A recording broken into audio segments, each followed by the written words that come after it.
अच्छा जी, हमारी discussion last lecture में हो रही थी इस्लामिक सोर्सेज ऑफ फाइनेंस पे, तो कोई question? Islamic source of finance में बेसिक प्रिंसिपल यही रहता है कि no party should be exploited और no party should have a risk of loss. मतलब मेनली यही कॉन्सेप्ट आता है, things should be certain, this is the main idea. तो या no party should be in a disadvantageous position as to other. दो parties के दरमियान financing arrangement हो रहा है, किसी पार्टी को दूसरे के मुकाबले में कोई डिसएडवांटेज ना हो, इंसाफ का पहलू सामने रखा जाए, ये बेसिक प्रिंसिपल हमारा रहता है। अच्छा जी, इस्लामिक फाइनेंस के बाद there are some other common sources of equity finance. इन पे भी हम कोई ब्रीफ 2-2 नंबर का नोट एक्सपेक्ट कर सकते हैं या कोई एमसीक्यू भी हमें मिल सकता है इन पे। एक है जी venture capital. Venture capital provided to a private company by specialist investment institution. Venture capitalist specialist investment institution होते हैं जो प्राइवेट कंपनीज को फाइनेंस कैपिटल प्रोवाइड करते हैं, जो कि जनरली वो हासिल कर रहे होते हैं from the loans. Venture capital company bank से लोन लेगी, बैंक से लोन लेके वो डिफरेंट बिजनेसेस में इक्विटी इन्वेस्टमेंट करते हैं, डिफरेंट प्राइवेट कंपनीज में इक्विटी इन्वेस्टमेंट करते हैं। लेकिन ये इन्वेस्टमेंट विन करने के लिए, अब यहां पे ध्यान में रखिएगा, फिलहाल हम इसको as a source of finance पढ़ रहे हैं। मतलब मैं अगर किसी कंपनी का फाइनेंस पर्सन हूं और मेरी कंपनी को फाइनेंस की जरूरत है, तो एक तरीका यह है कि मैं किसी वेंचर कैपिटलिस्ट कंपनी से राब्ता करूं, किसी वेंचर कैपिटल कंपनी से राब्ता करूं, उनसे कहूं कि मेरी कंपनी को प्रोजेक्ट के लिए पैसे की जरूरत है, आप मेरे प्रोजेक्ट में पैसा लगाइए। तो वेंचर कैपिटल कंपनी क्या करती है, उसके पास बैंकों से लोन उसने अरेंज करके लाइंस रखी होती हैं, तो वो बैंक से लोन लेके मुझे इक्विटी फाइनेंस दे देगी, मेरे पास वो इक्विटी इन्वेस्टमेंट करेगी। अच्छा जी, इसके लिए जरूरी है कि जो कंपनी पैसे मांगने गई है वेंचर कैपिटल कंपनी के पास, it should demonstrate a clear strategy and convincing business plan. आप पैसे मांगने को ना प्रोजेक्ट के लिए, किसी बिजनेस प्लान के लिए, तो वो स्ट्रेटेजी उस प्लान की, और प्लान बड़ा क्लियर होना चाहिए। वेंचर कैपिटल जो कंपनी है उसमें जो उनके लोग हैं उनको वो प्लान अपील करना चाहिए। अगर कन्विंसिंग प्लान होगा तभी इन्वेस्टर पैसा इन्वेस्ट करने का फैसला करता है। तो जनाब यहां पे हम यही बात कर रहे हैं कि पैसा मिल जाएगा वेंचर कैपिटल कंपनी से, लेकिन उसके लिए जरूरी है कि बिजनेस स्ट्रेटेजी और बिजनेस प्लान क्लियर होना चाहिए। अच्छा जी, वेंचर कैपिटल जो ऑर्गेनाइजेशन है उनकी एक खास रिक्वायरमेंट होती है, वो सिर्फ तब पैसा इन्वेस्ट करने पे तैयार होंगे when there is a clear exit route. Exit route से मुराद इन्वेस्टर पैसा लगा के प्रोजेक्ट में आपका शेयर होल्डर बना, तो वो चाहेगा कि कल को जब मैं इस प्रोजेक्ट में अपनी इन्वेस्टमेंट बेचना चाहूं तो मुझे कोई तरीका ऐसा मिले जिससे मैं अपनी इन्वेस्टमेंट बेच सकूं। एग्जिट रूट से मुराद आप अपनी इन्वेस्टमेंट उस कंपनी में बेच के वहां से किसी और बिजनेस में पैसा अपना इन्वेस्ट करना, शिफ्ट करना चाहो तो कर सको। तो जनाब एग्जिट रूट के बगैर वेंचर कैपिटल लोग इन्वेस्ट नहीं करते किसी बिजनेस में। अब प्राइवेट कंपनी में एग्जिट रूट जरा मुश्किल होता है, क्योंकि प्राइवेट कंपनी तो अनलिस्टेड कंपनी होती है। अगर वेंचर कैपिटल ने उसमें शेयर ले लिए तो कल को वो शेयर किसको बेचेगा, मुश्किल है। तो देयर इज अ पॉसिबिलिटी कि वेंचर कैपिटल कंपनी आपके साथ एग्रीमेंट करे कि भाई मैंने 3 से 7 साल में पैसा यहां से निकालना है, तो आप 3 से 7 साल में अपनी कंपनी का इंट्रोडक्शन कराओगे। सुना ना इंट्रोडक्शन? क्या होता है इंट्रोडक्शन? कंपनी को स्टॉक एक्सचेंज में लिस्ट करवाना। तो अगर एक प्राइवेट कंपनी को पैसा चाहिए वेंचर कैपिटल कंपनी से, तो one option to offer exit route could be, क्योंकि venture capital company exit route के बगैर पैसा नहीं लगाती, उसने 3, 4, 5, 7 साल बाद पैसा वहां से निकालना होता है, किसी और कारोबार में लगाना होता है। ये उनके कारोबार करने का अंदाज है, उनके पैसे इन्वेस्ट करने का अंदाज है, उनकी स्ट्रेटेजी है। तो वो तब तक किसी कारोबार को पैसा नहीं देंगे जब तक उनको एग्जिट रूट ना मिले। और एग्जिट रूट देने की एक ऑप्शन हो सकती है कि आप जो वेंचर कैपिटल से पैसा लेने का इन्वेस्टमेंट का एग्रीमेंट कर रहे हो, उसमें आप इंट्रोडक्शन की क्लॉज डाल दो कि जी 5 साल बाद हम अपनी कंपनी को इंट्रोडक्शन में ले जाएंगे, मतलब स्टॉक मार्केट में लिस्ट करवा लेंगे। तो जब कंपनी के शेयर स्टॉक मार्केट में लिस्ट हो जाए तो exit is very simple, stock market में शेयर बेच दें, आपको पैसे मिल जाएंगे आपके वापस। अच्छा जी, when VC is appropriate, it is important source of finance for management by out. Management by out क्या होती है, ये टर्म यू शुड नो। जब शेयर होल्डर अपने शेयर्स कंपनी की मैनेजमेंट को बेच दें। जब शेयर होल्डर अपने शेयर्स कंपनी की मैनेजमेंट को बेच दें, मैनेजमेंट हमारा CFO है, GM प्रोडक्शन है, GM सेल्स है, GM मार्केटिंग है, एम्प्लॉइज हैं कंपनीज के, सीनियर मैनेजमेंट है, तो शेयर होल्डर अब रिटायर होना चाहते हैं, उनको पैसे की जरूरत पड़ गई, तो वो अगर अपने मैनेजमेंट एम्प्लॉइज से ही एग्रीमेंट करके उनको शेयर बेच रहे हैं तो उसको मैनेजमेंट बाय आउट कहा जाता है। ठीक है, अब मैनेजमेंट बाय आउट का एक इशू रहता है कि मैनेजमेंट बहरहाल एम्प्लॉइज होते हैं ना, और कोई जदी पुश्ती, कोई अमीर, कोई पैसे वाले तो नहीं होते, और कारोबार, एक चलते कारोबार को खरीदने के लिए पैसा चाहिए होता है, तो generally management will not have required funds, they will need some investor to help them in buying business from the shareholder. वो इन्वेस्टर कौन हो सकता है? Venture capitalist, VC company. Management buyout, shareholder ने management को offer किया कि आप हमसे शेयर खरीद ले, हम अपना बिजनेस बेचना चाहते हैं। मैनेजमेंट को ना जनरली अट्रैक्शन होती है कि शेयर होल्डर से वही बिजनेस खरीद लें, क्योंकि उनको फियर है कि अगर उन्होंने बिजनेस ना खरीदा, किसी और ने खरीद लिया, तो हो सकता है वो उनको नौकरी से निकाल दे। एक ये भी वजह होती है जिसकी वजह से मैनेजमेंट को जब ये ऑफर आती है तो उनका दिल चाहता है कि हम खरीदें इस बिजनेस को।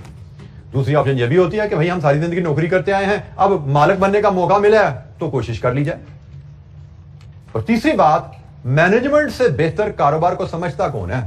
ऑलरेडी 5-5, 8-8, 10-10 साल से वहां बैठे काम कर रहे हैं, तो उनको ये भी होता है कि हम तो कारोबार को बड़ी अच्छी तरह समझते हैं, हमें तो पता है कारोबार कितना प्रॉफिटेबल है, so that's why they want to buy that business. पैसा लेके नहीं होता उनके पास, सो पैसा चाहिए, VC company management buyout को सपोर्ट करती है। Can provide finance to take young private companies to next level. जो यंग प्राइवेट कंपनीज, जो नया जिन्होंने कारोबार शुरू किया है, उनके लिए बड़ा यूजफुल फाइनेंस होता है, क्योंकि जो छोटी कंपनीज, नए कारोबार होते हैं, उन पे ट्रेडिशनल जो फाइनेंसिंग मेथड्स होते हैं उसके थ्रू इन्वेस्टर उनको पैसा नहीं देता।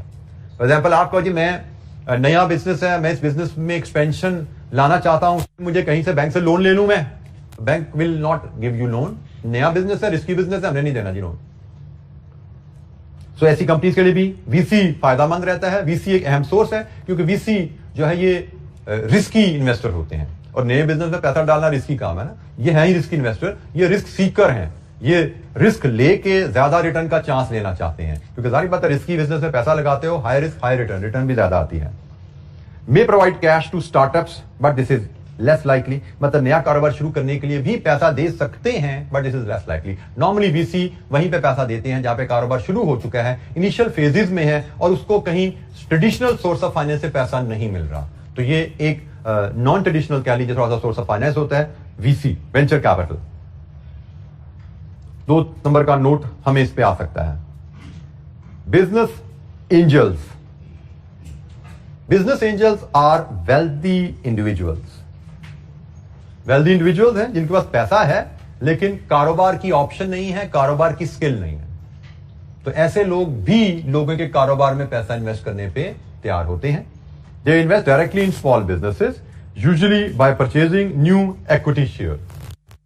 न्यू एक्विटी शेयर, किसी एग्जिस्टिंग शेयर होल्डर से शेयर नहीं लेते, ये उन बिजनेसेस में पैसा डालते हैं जिन बिजनेसेस को एक्सपेंशन में जाने के लिए पैसा मजीद चाहिए।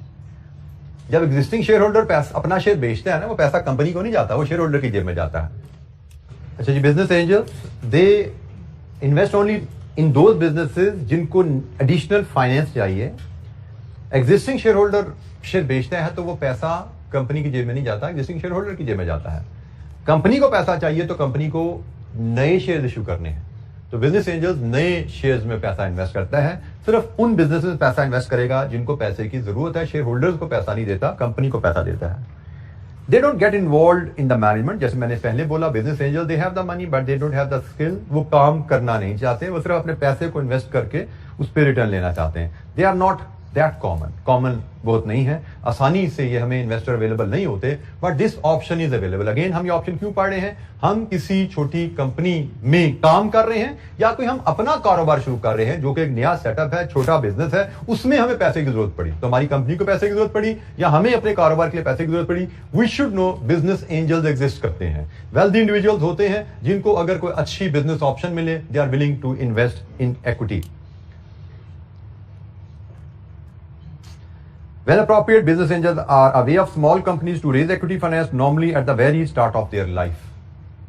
बिल्कुल इनिशियल पीरियड में जब बिजनेस अभी बन रहा है, एम्ब्रियोनिक स्टेज पे है, उस स्टेज पे फाइनेंस की जरूरत है तो business angels can be helpful. Private equity funds,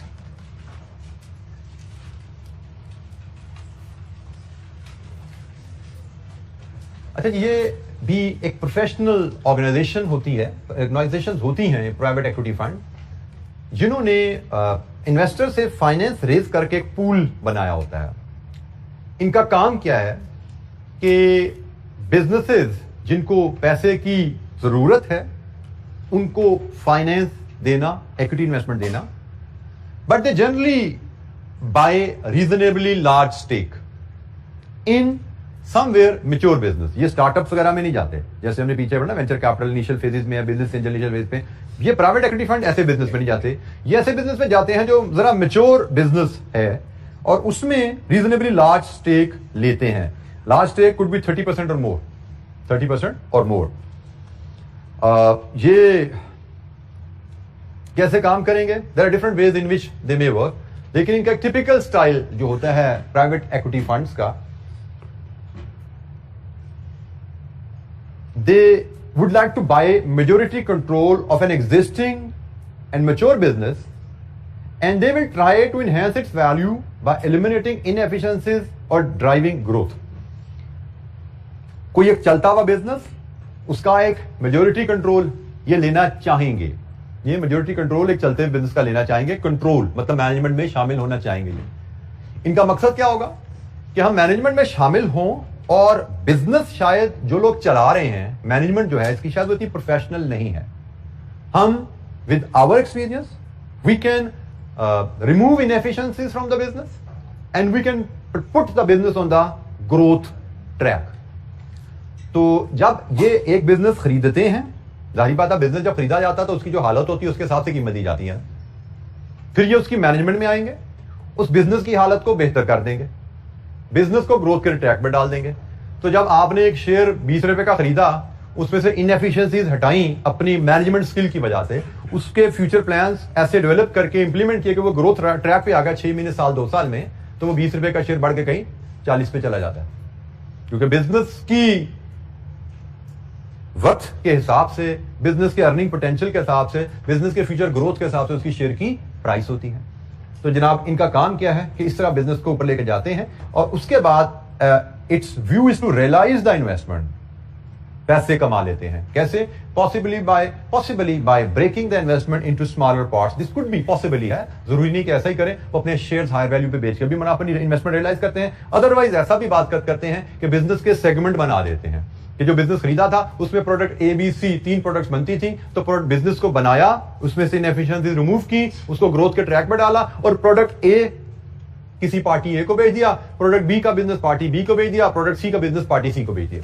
तो वो शायद इस तरह होता क्या है कि जो उन्होंने शेयर 100 रुपए के खरीदे होते हैं वो इस तरह करके डबल ट्रिपल पे पैसे रियलाइज कर लेते हैं। तो this is how private equity funds they work. अच्छा, यहां पे एक टर्म यूज की गई है लेवरेज्ड बायआउट की। बायआउट का मतलब बिजनेस खरीदना होता है और लेवरेज्ड बायआउट का मतलब कि बिजनेस की कीमत देते हुए लोन का इस्तेमाल भी किया जाता है। तो यहां पे जो उसने लिखा है private equity funds leveraged buyout transaction में जाते हैं, मतलब वो बिजनेस खरीदते हैं, मेजॉरिटी शेयर्स बिजनेस के खरीदने में इंटरेस्टेड है, लेकिन बाद औक़ात वो शेयर्स खरीदते हुए लोन का इस्तेमाल भी करते हैं। लेवरेज्ड का मतलब लोन की मदद से, बायआउट का मतलब बिजनेस को खरीदना, जैसे वो मैनेजमेंट बायआउट था ना, मैनेजमेंट का बिजनेस को खरीदना। ये लिवरेज बायआउट है, लोन की मदद से बिजनेस को खरीदना, कुछ अपने पैसे भी हैं लेकिन लोन की भी मदद है। तो ये जनाब प्राइवेट इक्विटी फंड्स की कहानी है। ये कब यूज किए जाते हैं? Private equity fund will take 30% and appoint directors. You should be prepared. अगर आप किसी कंपनी में हो जिसको प्राइवेट इक्विटी फंड से पैसा लेने की जरूरत है तो आपको पता होना चाहिए वो लार्ज स्टेक लेंगे, 5-10% शेयर नहीं लेते। दूसरा, वो अपने बोर्ड पे आपके बोर्ड पे डायरेक्टर अपॉइंट करेंगे, मतलब वो मैनेजमेंट का हिस्सा बनना चाहेंगे। सो प्राइवेट इक्विटी फंड से पैसा चाहिए तो यू शुड बी प्रिपेयर्ड कि आपके बोर्ड में उनके नुमाइंदे आके बैठेंगे और आपके बोर्ड में मैनेजमेंट को वो 7 क्वेश्चन भी करेंगे, उनको मॉनिटर भी वहां बैठ के करेंगे। इट्स नॉट सिंपली कि पैसा देके वो घर बैठ के भूल गए, वो पैसा भी देंगे और खुद भी आके आपके कारोबार के ऊपर बैठेंगे। It is a method to raise equity finance where company is not allowed to do so from the market. तो अगर मार्केट से ट्रेडिशनल सोर्स आप रेज नहीं कर सकते फाइनेंस, बहरहाल ये एक ऑप्शन है। ठीक है, उनके बंदे आपके आके बोर्ड पे बैठते हैं, but they are there to support you in the management. अब वो आप पे है कि आप इस सपोर्ट को इंटरफेरेंस समझोगे या इसको हेल्प समझोगे। तो अगर आप इसको हेल्प समझते हो then this could be a good option, इसको इंटरफेरेंस समझते हो then this is not the option जिससे आपको फाइनेंस रेज करना चाहिए। जी एनी क्वेश्चन, कोई सवाल? जी बेटा।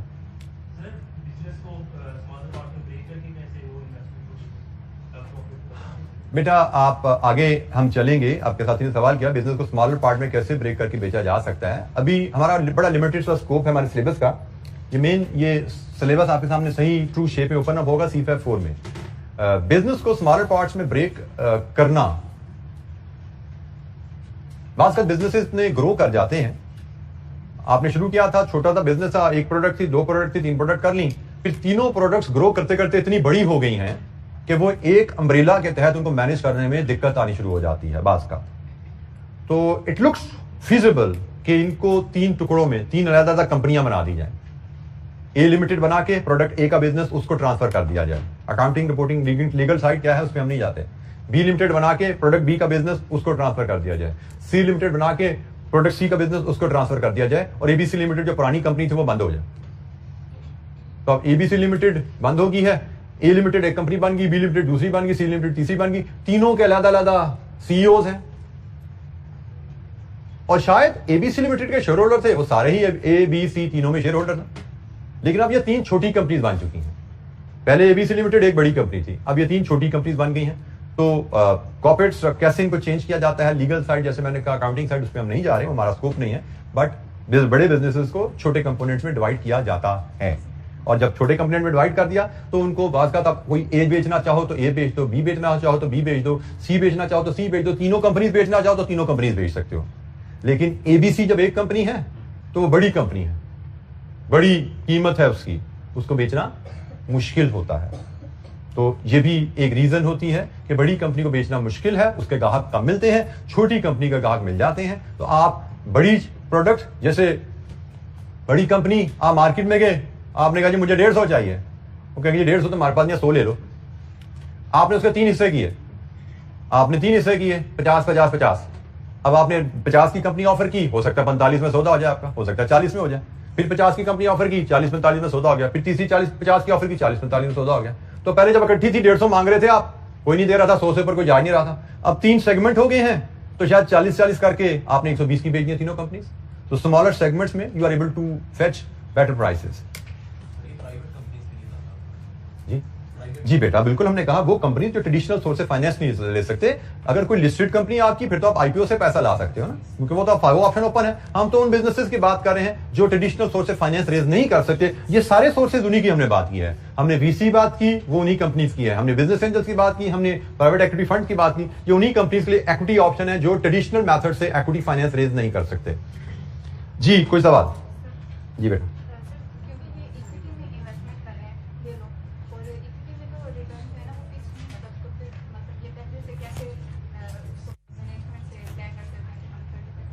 $30% 30% शेयर्स ले रहे हैं बेटा, they are buying 30% shares in the company. ठीक है, तो कंपनी जो भी मुनाफा कमाएगी, जो भी कमाएगी, जब शेयर्स इनके पास 30% है तो कंपनी के मुनाफे में भी इनका 30% हिस्सा होगा।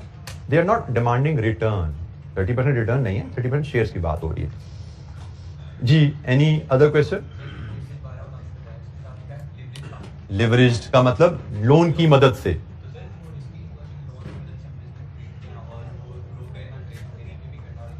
लोन की मदद से इक्विटी इन्वेस्टमेंट करना रिस्की है या नहीं? Indeed it is risky, but equity investors होते ही जनरली रिस्की हैं। वो रिस्की प्रोजेक्ट में ही पैसा लगाते हैं, but they don't take all the loan. मैंने कहा लिवरेज बायआउट, ऐसे बायआउट की ट्रांजैक्शन जिसमें लोन की मदद ली गई। ऐसा है कि नहीं आपने 100 रुपए कीमत दी, सारे का सारा लोन लिया हुआ है, मे भी आपने 10 20 30 रुपए लोन लिया हुआ है, 70 रुपए अपने डाले, 100 रुपए से आपने कंपनी के शेयर बाय कर लिए। लिवरेज बायआउट जिसमें लोन की मदद शामिल है, सारा लोन नहीं है। जी एनी क्वेश्चन? कोई और सवाल? अच्छा जी, ये एक और छोटा स्टैंड लोन, छोटा सा टॉपिक है, एसेट सिक्योरिटाइजेशन एंड सेल। जैसे मैंने आपसे बात की कि ये सारी डिस्कशन हमने डिटेल में, डेप्थ में, बहुत बड़े कैनवस के ऊपर जाके BFT में C5 4 में करनी है। ये सारे पॉइंट्स शायद वहां पे हमारे सामने दोबारा आने वाले हैं। लेकिन ये उनकी फाउंडेशन, हम यहाँ पे बेस के लिहाज से थोड़ा डिस्कशन कर रहे हैं ताकि आप आर्टिकल में जब जाएंगे इंशाअल्लाह कैप के बाद, तो वहां पे भी कोई फाइनेंस रिलेटेड कुछ टर्म डिस्कस हो, तो you should be familiar with these terms. अच्छा जी, एसेट सिक्योरिटाइजेशन एंड सेल, ये क्या ट्रांजैक्शन है? ये खास नेचर की ट्रांजैक्शन होती है। Let's read through this transaction. Conversion of existing, होता क्या है इसमें जी? Conversion of existing assets into marketable security, existing asset को मार्केटेबल सिक्योरिटी में कन्वर्ट करना, this is known as asset back securitisation. और अगर conversion of future cash flows into marketable securities, this is known as future flows securitisation. दो securitisation की term use होती हैं, एक एसेट बैक सिक्योरिटाइजेशन होती है और एक फ्यूचर फ्लोज सिक्योरिटाइजेशन होती है। अच्छा जी, एक टिपिकल ट्रांजैक्शन हम डिस्कस करते हैं जिससे आपको ये सिक्योरिटाइजेशन की टर्म थोड़ी सी समझ आएगी। Company A sets up company B, described as special purpose vehicle, abbreviated as SPV. Company A ने एक कंपनी बी बनाई जो कि एसपीवी है, स्पेशल पर्पस व्हीकल है, खास मकसद के लिए बनाई है। स्पेशल पर्पस व्हीकल ऐसी कंपनी को कहते हैं जो रूटीन किसी कारोबार के लिए नहीं बनाई जाती, किसी खास मकसद के लिए बनाई जाती। वो मकसद क्या है? And transfer an asset to it. A company B बना के अपना एक एसेट उसको ट्रांसफर कर दिया। वो एसेट क्या है? Right to future cash flows, right to future cash flow. For example, company के पास एक रेंटेड बिल्डिंग है, कंपनी ए के पास एक रेंटेड बिल्डिंग है, तो कंपनी जिसके अगले 10 साल के रेंटल के एग्रीमेंट्स हुए हैं, तो कंपनी ए ने कंपनी बी बना के वो बिल्डिंग कंपनी बी को ट्रांसफर की, right to future cash flows B को ट्रांसफर हुआ। बी ने क्या किया? बी ने issues securities to investors for cash. B के पास जब बिल्डिंग आई तो बी इन्वेस्टर के पास गई, से डेट इन्वेस्टर के पास गई और उनको कहा जी मैं टीएफसी डिवेंचर इशू करना चाहती हूं, तो आप मुझे से 10 करोड़ दीजिए, मैं उस पर सालाना आपको 8% इंटरेस्ट रिटर्न मिलेगी आपको। इन्वेस्टर ने कहा जी रिटर्न कहां से आएगी? ये बिल्डिंग, ये किराए के एग्रीमेंट, यहां से मुझे सालाना इनकम आनी है, इस इनकम से मैं आपको रिटर्न पे कर पाऊंगी। कंपनी की तरफ से जवाब था। पैसे किस लिए चाहिए? ताकि ए को बिल्डिंग की कीमत देनी है हमने।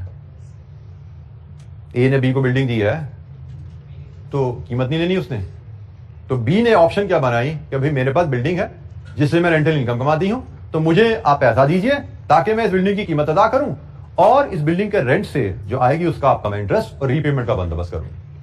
तो जनाब ये बी ने क्या किया? These investors are then entitled to benefit that will accrue from the asset that is rent of the premises in our example. Cash raised by the B against the issuance of securities then paid to the company as price of the premises. तो ये एक transaction बनी, B को SPV बनाया गया है। अच्छा जी, ये कब किया जाता है काम? इस मकसद क्या है इस काम का, इस ट्रांजैक्शन का?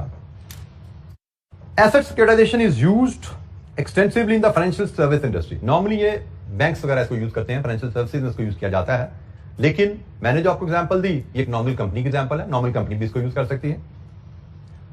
फायदा क्या है? It allows conversion of asset which are not marketable into marketable asset. Marketable asset क्या लीजिए, मार्केटेबल सिक्योरिटीज क्या लीजिए। आपके पास एक कंपनी के पास था क्या? बिल्डिंग।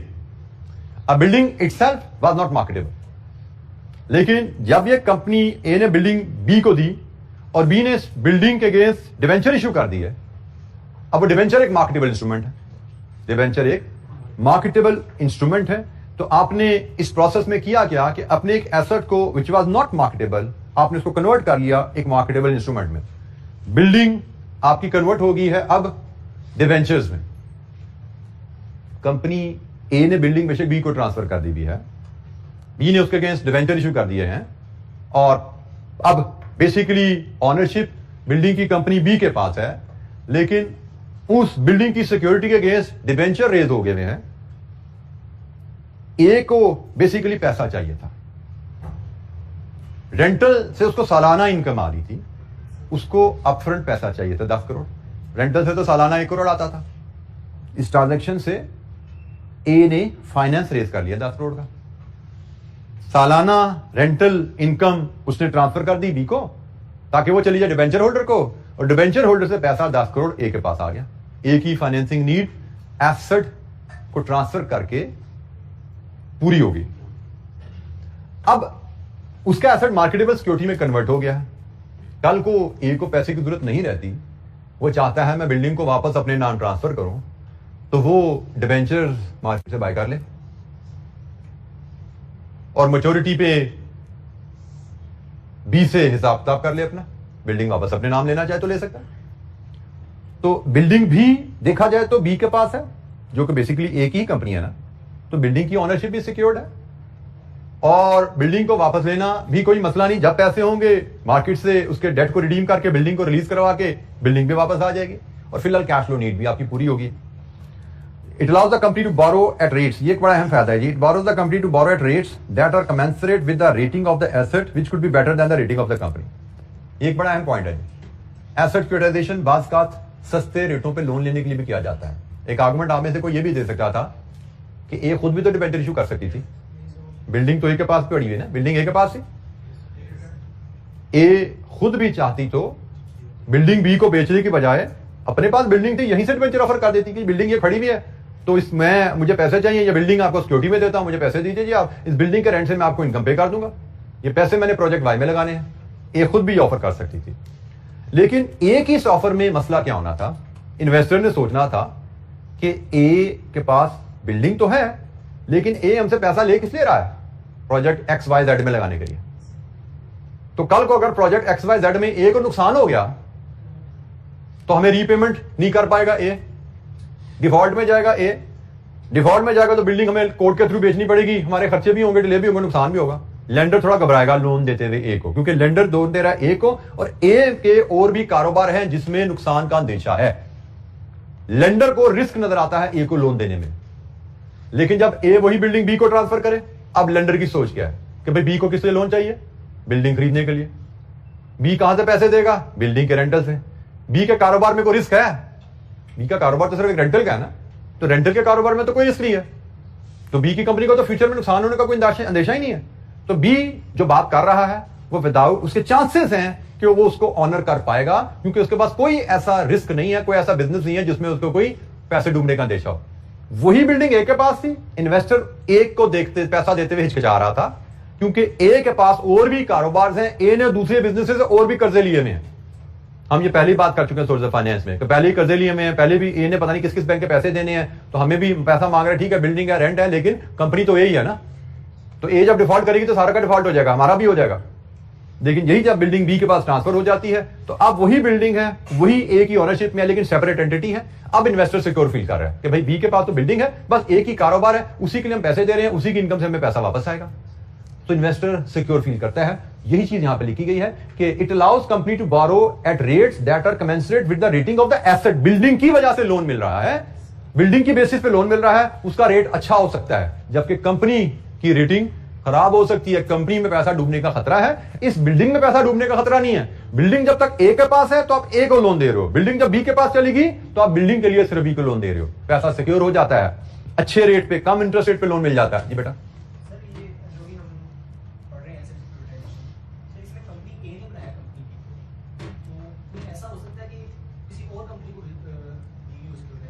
बेटा कंपनी ए अगर अपनी बिल्डिंग किसी और कंपनी को बेच दे तो ये तो सिंपली सेल है, this will be a simply sale transaction.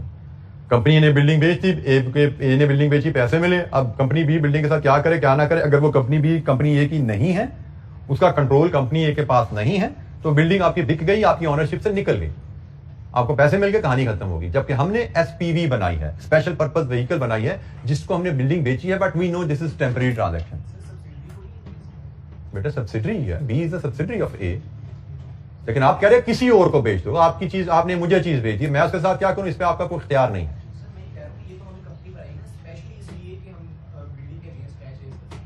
अब आपका कहना है अपनी किसी एग्जिस्टिंग कंपनी को बेच दें, हम बिल्डिंग अपनी किसी एग्जिस्टिंग कंपनी को बेच दें, तो फिर वही मसला है जो बिल्डिंग जब ए में था वो मसला था। जब बिल्डिंग ए में है तो फिर बेचने की जरूरत क्या किसी और कंपनी को, हमने बेची ही इसलिए है कि जिसके पास जाएगी उसके पास बिल्डिंग के अलावा कोई कारोबार नहीं है। एसपीवी स्पेशल पर्पज व्हीकल है, लेंडर को पैसा देने वाले को नजर आ रहा है कि इस कंपनी का कोई और कारोबार नहीं है, इसको पैसा देना कोई ज्यादा खतरे वाली बात नहीं है, सिर्फ बिल्डिंग में इन्होंने पैसा लगाया हुआ है और रेंट वहां से आ रहा है और इसमें रिस्क नहीं है। लेकिन कोई प्रोडक्शन हो रही है, मैन्युफैक्चरिंग हो रही है, इंपोर्ट करके रॉ मटेरियल आप प्रोडक्शन कर रहे हो तो रिस्क है ना, कल जैसे परसों 2-4 दिन पहले इंपोर्ट बैन होगी, तो जितने भी इंपोर्ट बेस्ड बिजनेसेस थे उनकी तो ऐसी की तैसी फिर की पाकिस्तान में, बेतहाशा बिजनेसेस थे ओवर द डेकेड्स यहाँ पे डेवलप हुए थे, जो रॉ मटेरियल इंपोर्ट करके उससे प्रोडक्ट बना के बेच रहे हैं। तो इस तरह के कितने बिजनेसेस हैं जो इफेक्ट हुए होंगे?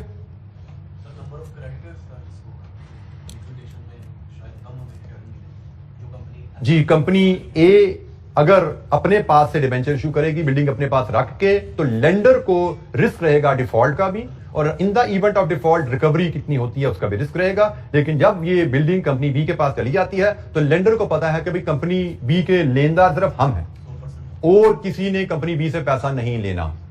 तो जो भी अगर खुदा ना खास्ता डिफॉल्ट, पहली बार डिफॉल्ट होने के चांसेस कम है, अगर डिफॉल्ट हुआ भी तो सारा पैसा हमारे पास ही आएगा और कोई लेने वाला कंपनी बी से नहीं है। एसपीवी कंपनी बी बनी ही सिर्फ इस मकसद के लिए है। अच्छा जी, अभी तक हमने investment source of finance raise करने की बात की। ये थोड़ी सी डिस्कशन हटके इन्वेस्टमेंट के ऊपर है। फाइनेंस डिपार्टमेंट में कंपनी को सिर्फ फाइनेंस रेज करने की जरूरत नहीं पड़ती, बात कर बिजनेसेस के बाद सरप्लस पैसा भी आ जाता है। जो सरप्लस पैसे को कहीं इन्वेस्ट करना होता है वो भी फाइनेंस मैनेजर का ही रोल होता है। As a finance manager company को पैसे की जरूरत है, वो भी हमने रेज करने हैं, कहां से लाना है हमारा फैसला होगा, उसको हमने अरेंज करना है। और कंपनी के पास अगर सरप्लस पैसा है, किसी बिजनेस में कोई जैकपॉट लगा, सरप्लस पैसा आ गया, उसको कहीं पार्क करना है, कहीं इन्वेस्ट करना है कारोबार से हटके, अपने कारोबार से हटके, तो भी हमारा ही फैसला होता है। तो जनाब, जब हम कारोबार पैसे की इन्वेस्टमेंट की बात करते हैं तो एक छोटा सा टॉपिक हमें इस पे भी 2-4 नंबर का नोट आ सकता है। There are 2 types of investment, direct investment and indirect investment. Direct investment में इन्वेस्टर ओन ऑल और part of an asset, directly asset खरीदते हो। फॉर एग्जाम्पल, आपने पैसा लगाना है तो आप बिल्डिंग खरीद लो, आप एक बिल्डिंग खरीद लो, आपका सरप्लस पैसा है, आपने कहा जी हम एक छोटा सा प्लाजा ये खरीद लेते हैं, दिस इज डायरेक्ट इन्वेस्टमेंट। सारा खरीद लो, या आपको लगा प्लाजा ज्यादा है, मेरे पास आधे पैसे हैं, तो दोस्त से मिलकर पार्टनरशिप में ले लो, 50-50% पैसा डाल के ले लेते हैं। तो आप ऑल और पार्ट ऑफ एसेट खरीदो, this is called direct investment. Indirect investment क्या है कि आप बिल्डिंग नहीं खरीदते, वो बिल्डिंग जिस कंपनी की ऑनरशिप में है उस कंपनी में शेयर खरीद लेते हो। वो बिल्डिंग कंपनी एक्स लिमिटेड की है, एक्स लिमिटेड के पास एक नहीं 6 बिल्डिंग्स हैं, एक्स लिमिटेड ने 6 बिल्डिंग्स खरीद के किराए पे दी हुई हैं। तो आपने बिल्डिंग लेकर किराए पे देनी थी ना, तो आपने कहा जी मैं अपनी बिल्डिंग खरीदने के मेरे पास पैसे नहीं है, तो मैं एक्स लिमिटेड के शेयर ले लेता हूं। पूरी बिल्डिंग खरीदने के पैसे नहीं है, एक्स लिमिटेड के शेयर ले लेता हूं। तो अगर मैं एक्स लिमिटेड का शेयर होल्डर हूं और एक्स लिमिटेड बिल्डिंग्स की मालिक है, तो इनडायरेक्टली मैंने पैसा बिल्डिंग में लगा दिया ना। This is called indirect investment, कि आप investor gains exposure to the risk and rewards of an underlying asset without actually owning it. Building की ओनरशिप डॉक्यूमेंट देखोगे, उसमें मेरा नाम नहीं है, उसमें एक्स लिमिटेड का नाम है, लेकिन बिल्डिंग के रिस्क एंड रिवॉर्ड्स का असर मेरे तक पहुंचेगा क्योंकि एक्स लिमिटेड का शेयर होल्डर मैं हूं। बिल्डिंग का कोई एप्रिसिएशन है वैल्यू की, उसका फायदा मेरे तक आएगा थ्रू एक्स लिमिटेड। बिल्डिंग में खुदा ना खास्ता कोई नुकसान हुआ है, कोई अर्थक्वेक की वजह से, उसका नुकसान थ्रू एक्स लिमिटेड मेरे तक आएगा, लेकिन I am not the owner of the building. मैंने लेकिन एक्सपोजर मेरा है बिल्डिंग के रिस्क एंड रिवॉर्ड्स के ऊपर। तो ये डायरेक्ट और इनडायरेक्ट इन्वेस्टमेंट है। आपके पास जब सरप्लस पैसा है तो आप उसको डायरेक्ट इन्वेस्टमेंट में भी डाल सकते हो, इनडायरेक्ट इन्वेस्टमेंट में भी डाल सकते हो। You should know there are 3 areas जिनकी बेसिस पे आप डायरेक्ट और इनडायरेक्ट इन्वेस्टमेंट को डिफरेंशिएट कर सकते हैं। Divisibility, direct investment usually not divisible है, मतलब बिल्डिंग खड़ी हुई है, लेनी है तो ले लो, मैक्सिमम क्या होगा 2 बंदे मिल जाओगे, 3 बंदे मिल जाओगे। लेकिन इनडायरेक्ट इन्वेस्टमेंट, आपको शेयर चाहिए, एक्स लिमिटेड के 4 करोड़ शेयर हैं, आप 100 शेयर लेना चाहो, 200 लेना चाहो, 1000, 10,000, 20,000, 50,000, जितने मर्जी शेयर ले लो, highly divisible. Direct investment usually non divisible है, इनडायरेक्ट इन्वेस्टमेंट हाईली डिविजिबल है। आपके पास जितने पैसे हैं उस हिसाब से जितना छोटा पोर्शन लेना चाहो उस एसेट का आप उसमें एक्सपोजर ले सकते हो। Liquidity, direct investment generally non liquid होते हैं। बिल्डिंग खरीद ली ना, आपको जी मुझे बिल्डिंग बेचनी है, कल पैसे चाहिए, जितना बड़ा आपका एसेट है उसको बेचने में, उसके पैसे रियलाइज करने में उतना ज्यादा टाइम लगता है। मतलब मे भी 5 मरले का घर है, 6 महीने में पैसे आ जाए। 1 कनाल का घर है, हो सकता है 10 महीने लगे। प्लाजा है, हो सकता है 3 साल का एग्रीमेंट होगा, ये 3 साल में पेमेंट करेंगे खरीदने वाला, इलिक्विड है। लेकिन अगर आपने शेयर लिए हुए हैं, हाईली लिक्विड है। शेयर है ना, स्टॉक मार्केट में जाओ, जब मर्जी बेचो, जितने मर्जी शेयर है। आपका 4 करोड़ कंपनी के शेयर है, 4 करोड़ में से 1 करोड़ आपके पास है, 2-4-5 दिन के नोटिस पे पैसे आ जाएंगे आपके पास, सबके केस, ठीक है। तो लिक्विड होते हैं। होल्डिंग पीरियड, ख्याल रखना है कि जनरली अगर आप लॉन्ग पीरियड के लिए पैसा इन्वेस्ट करना चाहते हो, only then you should plan direct investment. मतलब 5, 7, 8 साल के लिए पैसा इन्वेस्ट करना है, 10 साल के लिए पैसा इन्वेस्ट करना है, फिर आप डायरेक्ट इन्वेस्टमेंट में पैसा डालोगे। लेकिन अगर आपने 2, 4, 6 महीने के लिए, साल के लिए पैसा इन्वेस्ट करना है, तो indirect investment is an option. तो हम as a finance person investment के भी जिम्मेदार होते हैं। तो पैसा हम कंपनी का डायरेक्ट इन्वेस्टमेंट में भी डाल सकते हैं, इनडायरेक्ट में भी डाल सकते हैं। डायरेक्ट इन्वेस्टमेंट के क्या फीचर हैं, कब हमें डायरेक्ट इन्वेस्टमेंट को प्रेफर करना है, इनडायरेक्ट इन्वेस्टमेंट के क्या फीचर हैं, कब इसको प्रेफर करना है। एमसीक्यू एक आध या 2-3 नंबर का नोट, इन्वेस्टमेंट और डायरेक्ट और इनडायरेक्ट इन्वेस्टमेंट में डिफरेंस आ सकता है। अच्छा जी, एक एस्पेक्ट मैं आपसे शेयर करूंगा।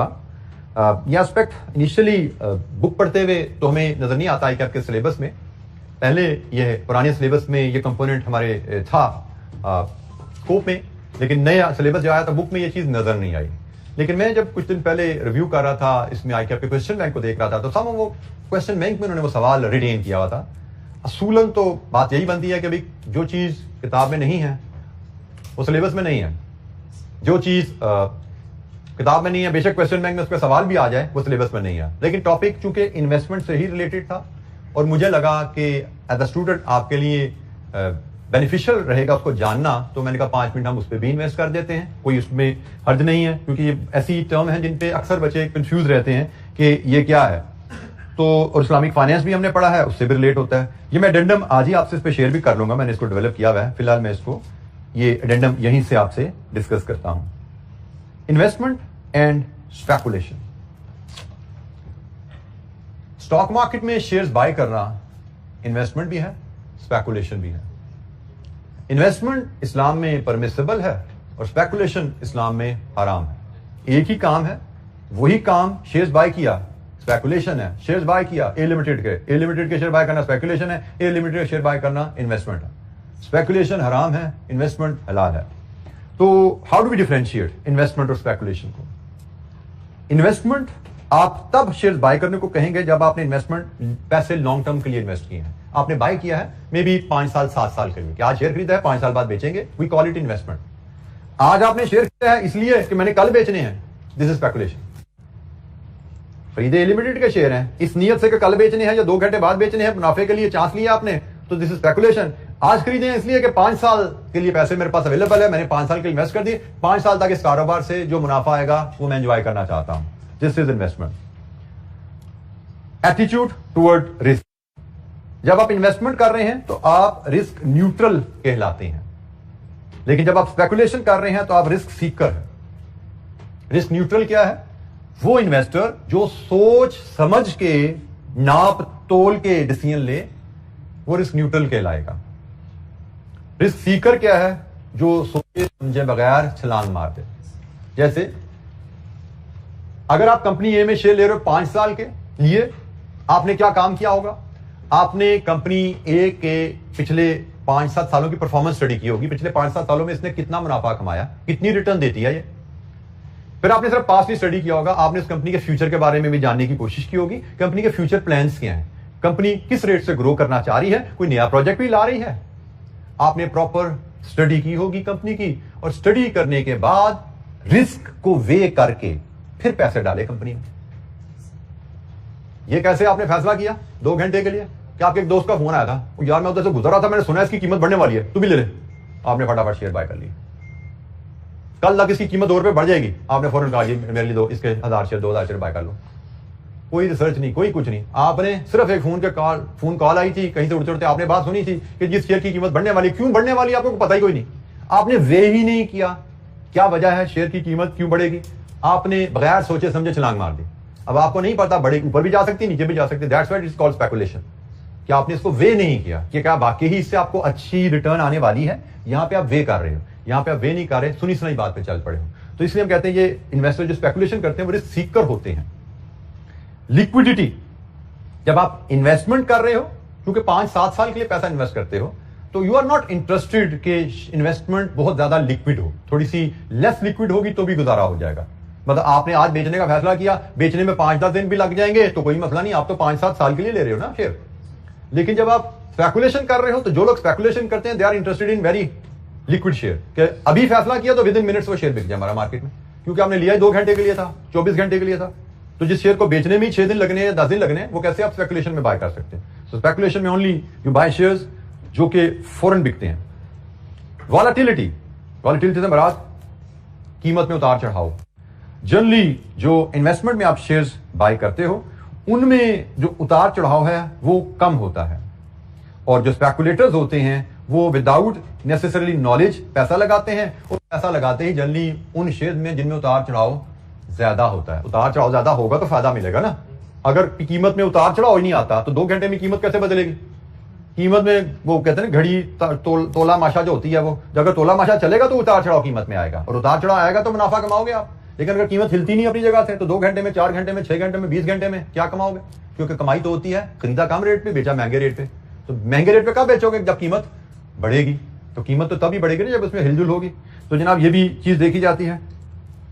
इन्वेस्टमेंट जिन प्रोजेक्ट्स में, जिन शेयर्स में पैसा लगाया जाता है, जिन कारोबार में पैसा लगाया जाता है, जनरली यहां पे वो कारोबार लो या मॉडरेट रिस्क के होते हैं।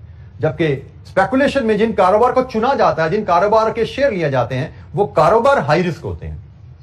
Low risk, moderate risk businesses, necessity based businesses generally low risk businesses समझे जाते हैं, और लग्जरी बेस्ड आइटम्स के बिजनेसेस जनरली हाई रिस्क समझे जाते हैं। बिल्कुल सिंपल वर्ड्स में अगर डिफरेंशिएट करूं, जो नेसेसिटी बेस्ड बिजनेसेस होते हैं उनमें भी इनकम में उतार चढ़ाव आता है, लेकिन उनमें उतार चढ़ाव के चांसेस कम होते हैं। लेकिन जो लग्जरी बेस्ड बिजनेसेस होते हैं उनमें भी इनकम में उतार चढ़ाव आएगा, लेकिन उतार चढ़ाव के चांसेस ज्यादा होते हैं। जैसे अभी हमने देखा इंपोर्ट बैन हुई, तो इंपोर्ट बैन हुई किन आइटम्स की? लग्जरी आइटम्स की। तो ऐसे बिजनेसेस जो लग्जरी आइटम्स की इंपोर्ट बेस्ड बिजनेसेस में थे, उनकी इनकम की ऐसी की तैसी फिर गई। लेकिन ऐसे बिजनेसेस जो नेसेसिटी बेस्ड बिजनेसेस आइटम्स के बिजनेस में थे और इंपोर्ट कर रहे थे, दे रिमेन प्रोटेक्टेड, वो बचे रहे। तो उतार चढ़ाव इनकम में आए, इसको वॉलेटिलिटी कहा जाता है। सो इन्वेस्टमेंट कर रहे हैं तो इन्वेस्टमेंट करते हुए जनरली आप ऐसे बिजनेसेस चुनते हो जिनमें रिस्क, उतार चढ़ाव इनकम में कम है, और वॉलेटिलिटी करते हुए आप ऐसे बिजनेसेस चुनते हो जिनमें उतार चढ़ाव थोड़ा सा निस्बतन ज्यादा है। एक्सपेक्टेड रिटर्न, क्योंकि यहां पे रिस्क लो मॉडरेट है तो रिटर्न भी आप मॉडरेट एक्सपेक्ट कर रहे होते हो, और यहां पे चूंकि आप रिस्क हाई ले रहे होते हो तो रिटर्न भी आप हाई की उम्मीद लगा के बैठे होते हो। रिटर्न आती कहां से है? हमें पता है इन्वेस्टमेंट से रिटर्न 2 सोर्सेस से आती है, एक रेगुलर सालाना रिटर्न और एक कैपिटल गेन। शेयर में डिविडेंड और कैपिटल गेन दोनों होती हैं, और डिवेंचर में भी हमने पढ़ा था इंटरेस्ट एंड कैपिटल गेन बन जाता है वहां पे। सो जो तो इन्वेस्टमेंट होती हैं इनमें दोनों इनकम आएंगी, इनमें एनुअल रिटर्न भी आएगी और कैपिटल एप्रिसिएशन भी मिलेगी। वेयर एज स्पेकुलेशन में आप सिर्फ कैपिटल एप्रिसिएशन में इंटरेस्टेड हो, क्योंकि एनुअल रिटर्न लेने के लिए तो साल से ज्यादा शेयर रखोगे तो रिटर्न आएगी। तो यहां पे लिखा लिया आपने 2 दिन, 4 घंटे, 6 दिन के लिए शेयर लिया, यहां पे आपको सालाना रिटर्न क्या मिलनी है? यहां पे आपको सिर्फ कैपिटल गेन मिलता है।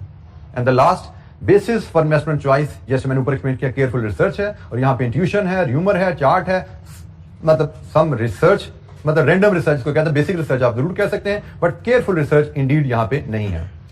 तो ये जी कुछ बेसिक डिफरेंस है। इस पे बाद में मुझे लगता है कि इस पे पास पेपर में क्वेश्चन पुरानी स्कीम में आया भी हुआ है, इसलिए मैंने इसको डिस्कस कर लिया कि बाद हमारा जो पेपर सेंटर होता है उससे, क्योंकि ये आईके ने क्वेश्चन बैंक में भी ये टॉपिक दे दिया, पास पेपर में ये टेस्ट भी हुआ है, आल्दो टेक्स्ट बुक में ये हमारे नहीं है, और लेकिन क्योंकि 5 मिनट की बात है मैंने कर लिया। तो ये 7-8 पॉइंट है, आपको अगर 3-4 पॉइंट भी याद रह जाएंगे कि इन्वेस्टमेंट स्पेकुलेशन में क्या फर्क है, डेफिनेशन, और 3-4 पॉइंट भी याद रहेगा तो हमारे इस पेपर के स्कोप के हिसाब से काफी है। हमारे पेपर में 2-3-4 नंबर से ज्यादा इस पे हमें नहीं आएगा। 3-4 पॉइंट, 4 नंबर के लिए 3-4 पॉइंट्स काफी हैं, हमने 8 यहां पे डिस्कस किए। जी बेटा क्वेश्चन।